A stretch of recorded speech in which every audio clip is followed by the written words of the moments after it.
Section 1.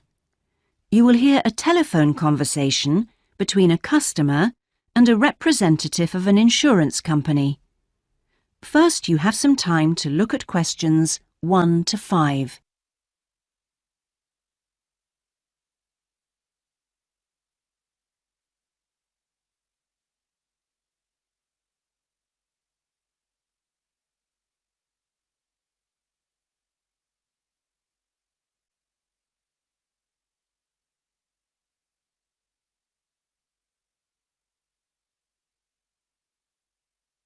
You will see that there is an example that has been done for you.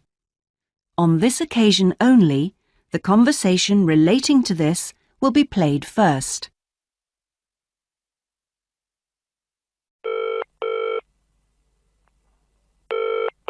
Hello? Motor Insurance Department? Oh, hello.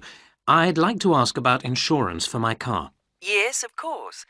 I'll just take a few details. What's your name? Patrick Jones.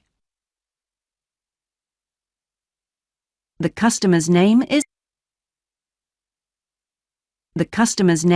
Patrick Jones, so Patrick Jones has been written in the space. Now we shall begin. You should answer the questions as you listen, because you will not hear the recording a second time. Listen carefully and answer questions 1 to 5.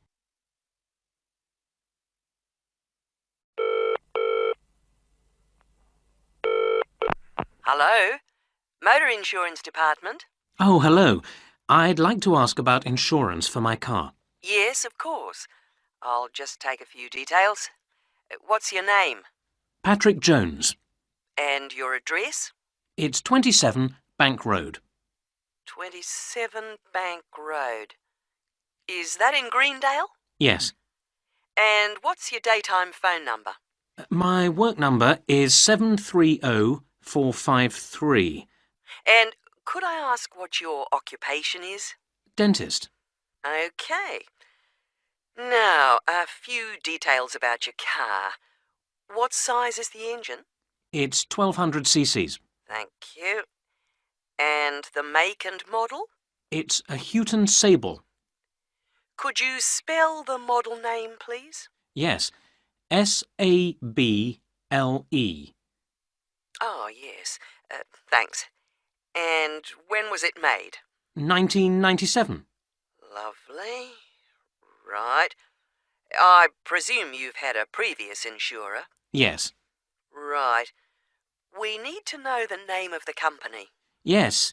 It was Northern Star. Thank you.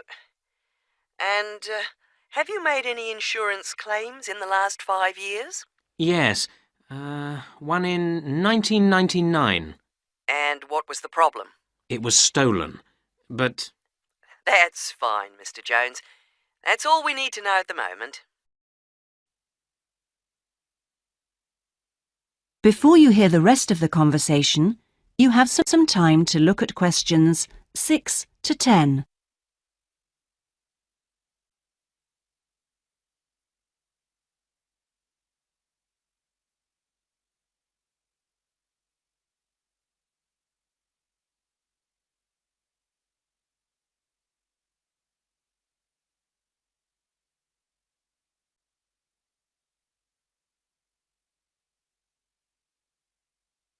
Now listen and answer questions 6 to 10.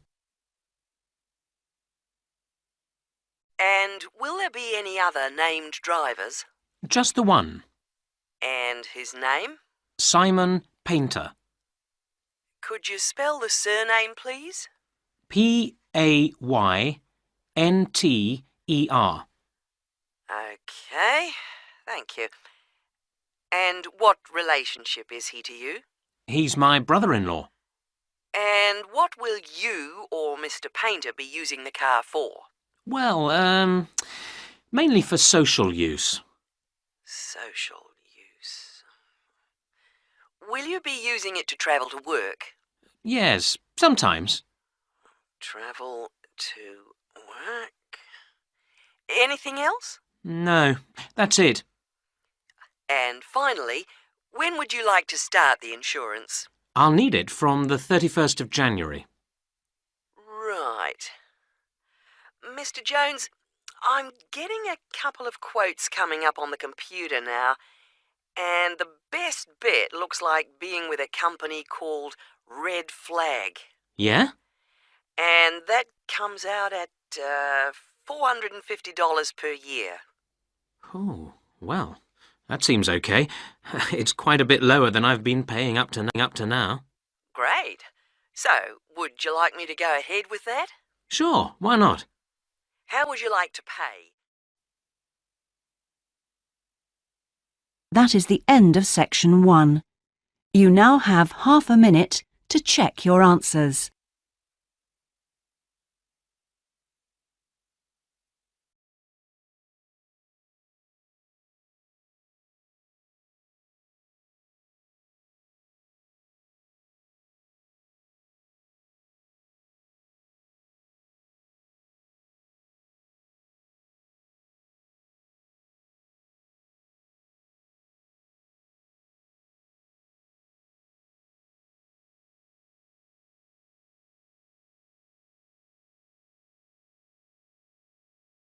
Now turn to Section 2.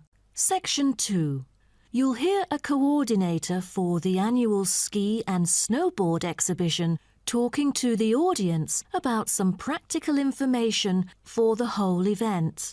First, you have some time to look at questions 11 to 15.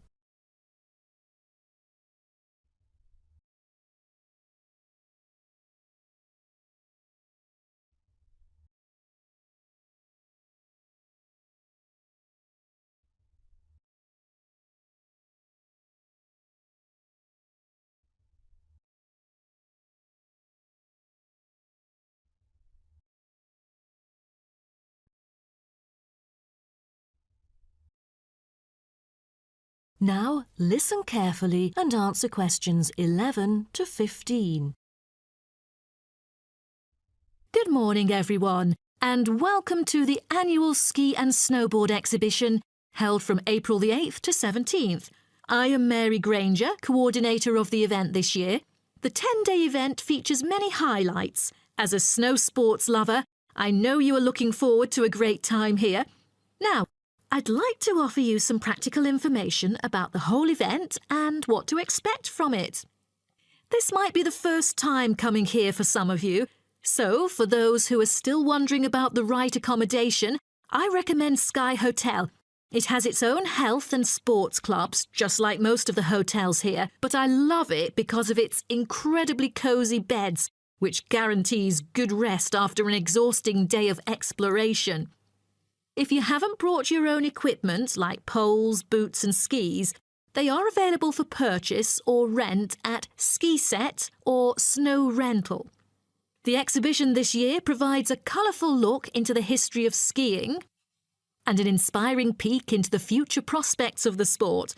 Apart from the fascinating photo exhibitions and the most up-to-date skiing gear like always, this year we have added 4 computers which can imitate the process of skiing, ensuring the same physical activity and sensations that appear during the skiing process on downhill slopes.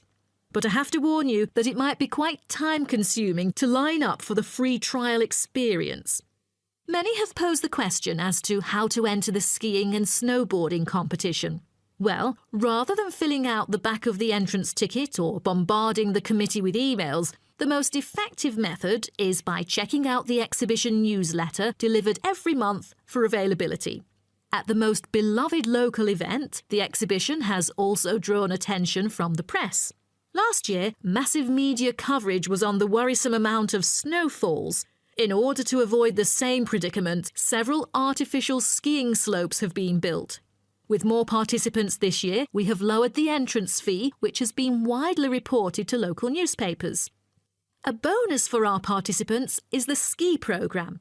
It offers a wide variety of lessons and sessions with qualified instructors, ensuring that all ages and abilities are catered to, from the first-timers to seasoned amateurs.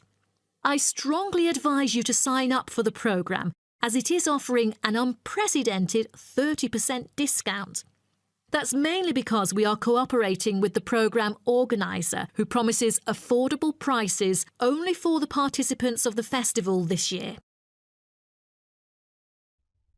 Before you hear the rest of the talk, you have some time to look at questions 16 to 20.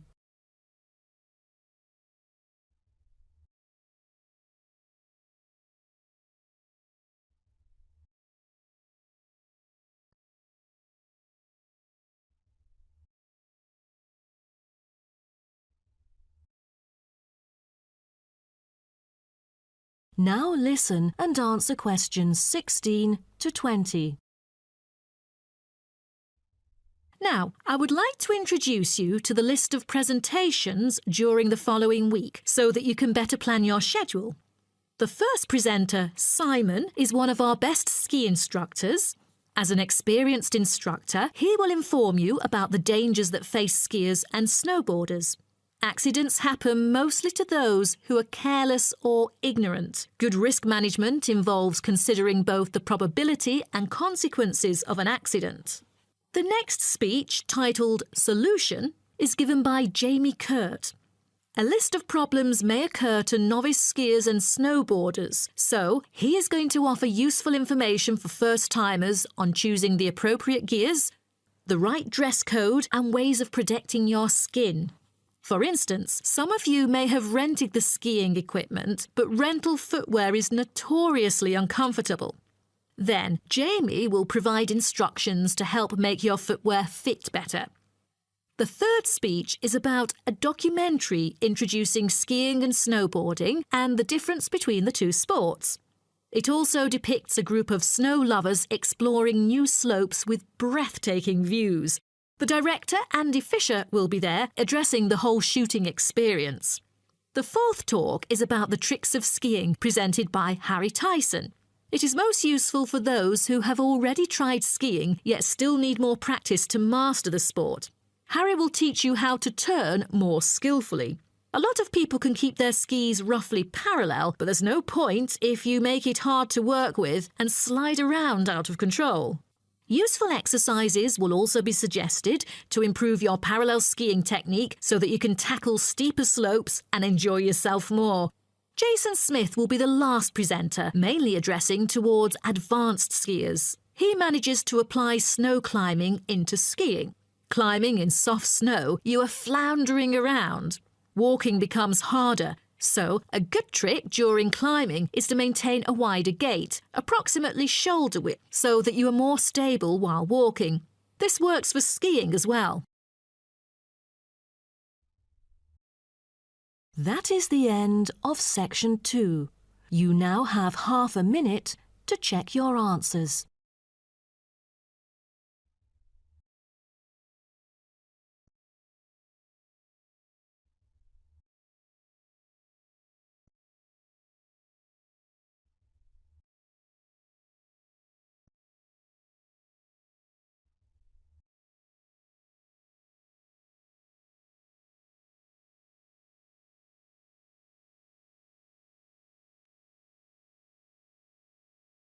You will hear a conversation about tea between an expert and a reporter. You have 30 seconds to look at questions 21 to 24.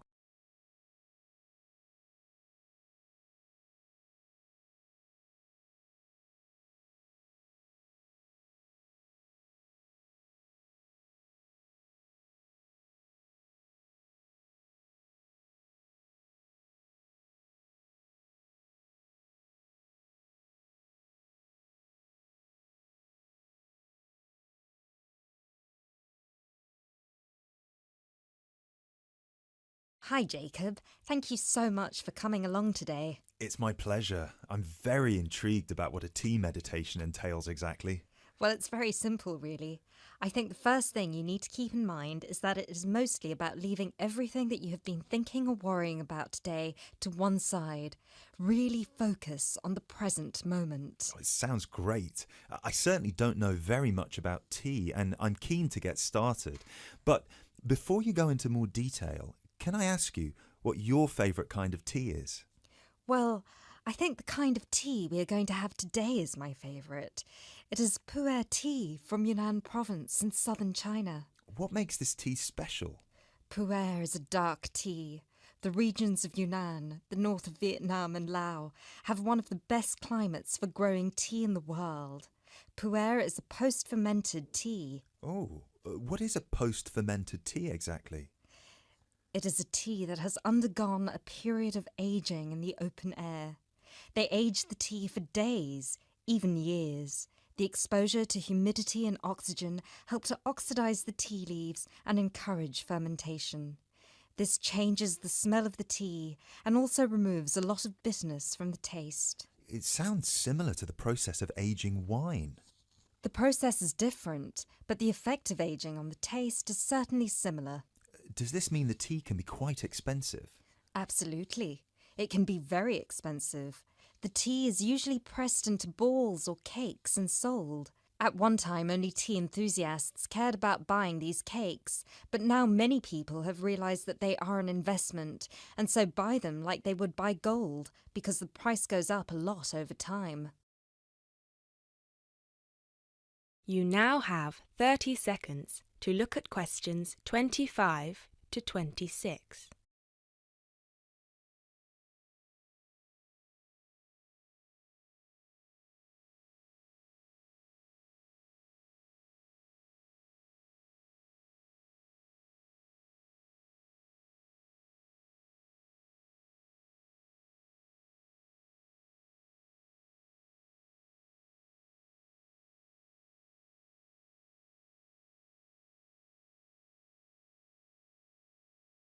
So now I want you to focus on clearing your mind of anything other than this present moment.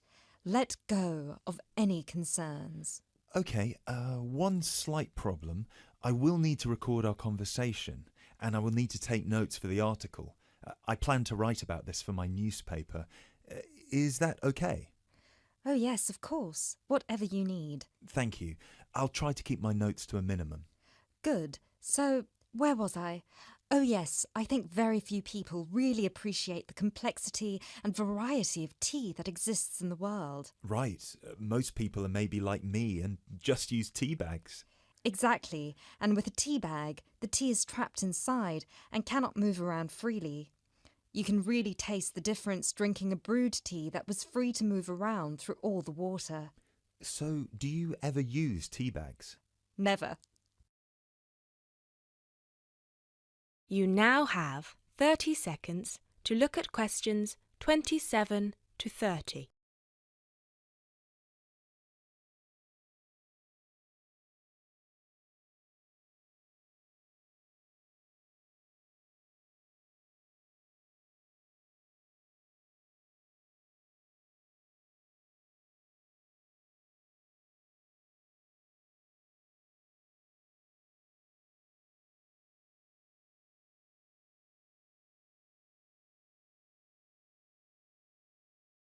There are many different kinds of tea: white, yellow, black, green, oolong, matcha, herbal and many others. Each one has its own unique properties. To fully experience what each tea has to offer, you must brew it in the correct way. I also believe in only drinking tea that is picked and sorted by hand, rather than using mechanical processes. Although it takes more time, the tea made by hand is so much better that it leads to an increase in the tea's sales. But in that case, surely if there is more interest in the tea, and with the time-intensive farming process, this means there could be shortages because the demand is higher than the ability to produce it. There were shortages for a while, but then an artificial fermentation process was developed in the 1970s, which helped to speed up the fermentation times.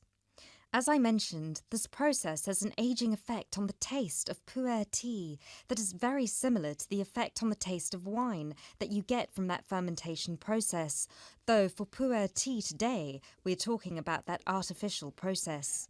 How can they do this artificially? The farmers gather the tea leaves into a big pile, then cover it with a large sheet or tarp. They spray water on the tea every now and then, and therefore fermentation happens faster.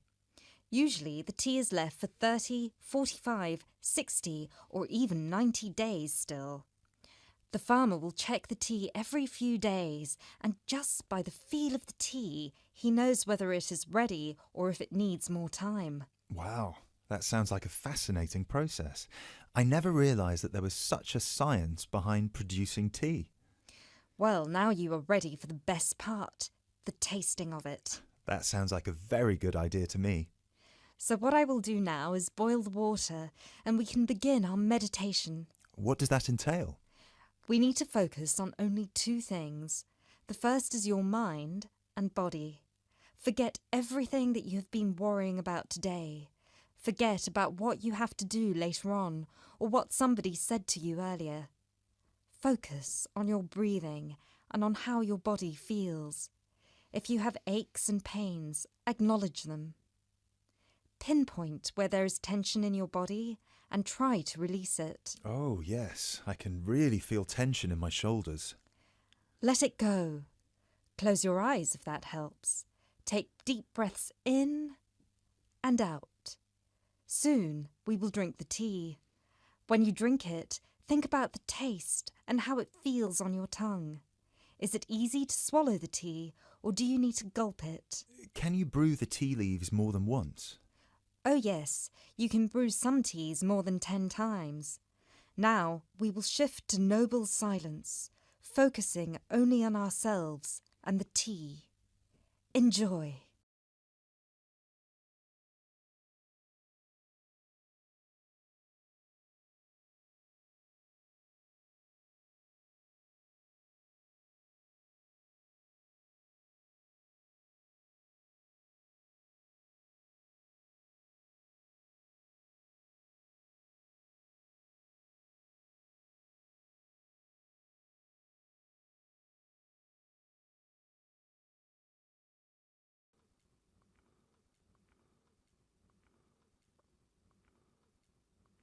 Now turn to Section 4. Section 4. You will hear part of a talk on cat breeds. First, you have some time to look at questions 31 to 40.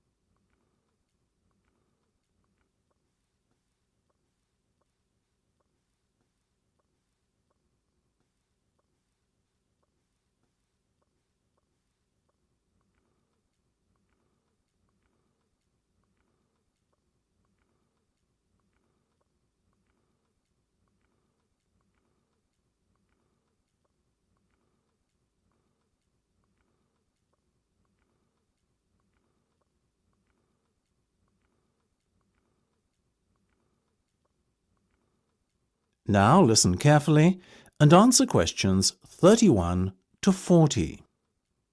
Look at her, ladies and gentlemen. Isn't she beautiful? The Abyssinian is a natural breed of cat which originated in Africa, or more specifically, what is now Ethiopia. Today it is found in much of the surrounding African continent, particularly Somalia. Its head is broad and moderately wedge-shaped, and it has relatively large pointed ears, like the specimen you can see here in front of you.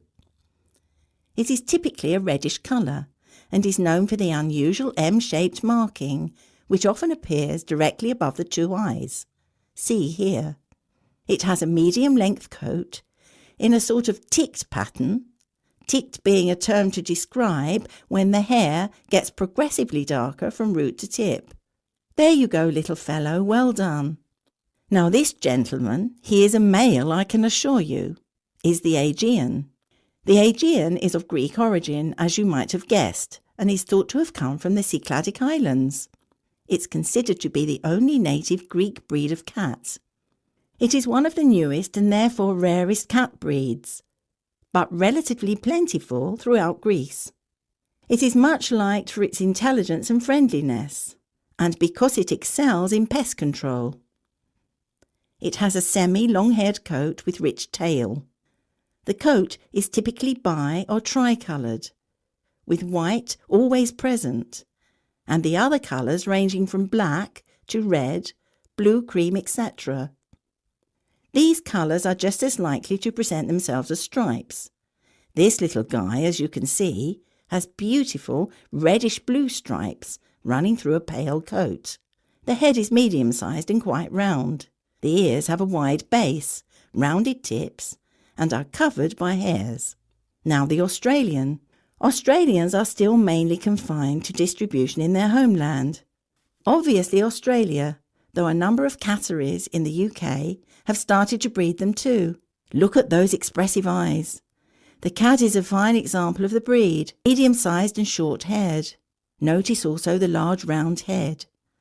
This breed is much loved for its tolerance of children, and because it is very rarely inclined to scratch. Its coat is typically spotted, or, as in the case of this little fellow, classic tabby style. Last but not least, we have the bobtail, another relatively new breed, like the Aegean and Australian. The bobtail first appeared in the 1960s in the United States, the only country in which it has a significant distribution, and is most notable for its stubby, bobbed tail, which is only something like 1/3 to 1/2 the length of a normal cat's tail.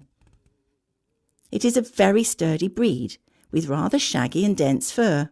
Bobtails can have any colour fur, and often have the appearance of a tabby. Unlike the other breeds we have discussed, the bobtail is not natural. It is said to be a result of the crossbreeding of a domestic tabby cat and a bobcat. Such is the careful breeding the cat has undergone that it comes in all colours. And there are also both long and short-haired versions. If I had to recommend one of these breeds to you today, I would have to vouch for the Australian. After all, as all of us here are parents, we must surely agree that our children are our first consideration when it comes to purchasing a pet. What effect the animal will have on them, how will it react, etc. These are questions we all ask ourselves, and they are even more important when the child is very young. The Australian is simply unrivalled in the temperament department and is extremely unlikely to lose its composure and take a swipe at your child. That said, it is still a very rare breed in these parts, and as with all things in the world, rare equates to very expensive. So it may be beyond the price range some of you are prepared to pay. Surprisingly perhaps, though the bobtail is part lynx or bobcat, as they say in the States, it doesn't appear to have inherited any of the wildcat's aggressiveness, and therefore it makes an excellent second best as a pet you can allow to be around children. It is also considerably less expensive. The other two breeds we have talked about both make excellent house pets. However, hand on heart, I could not endorse either as a pet to have around young children. In my view, the child's safety is not something to gamble with. So, if you can afford the extra few quid to lay out for a bobtail, or better still, an Australian, do so. You won't regret it. That is the end of section 4.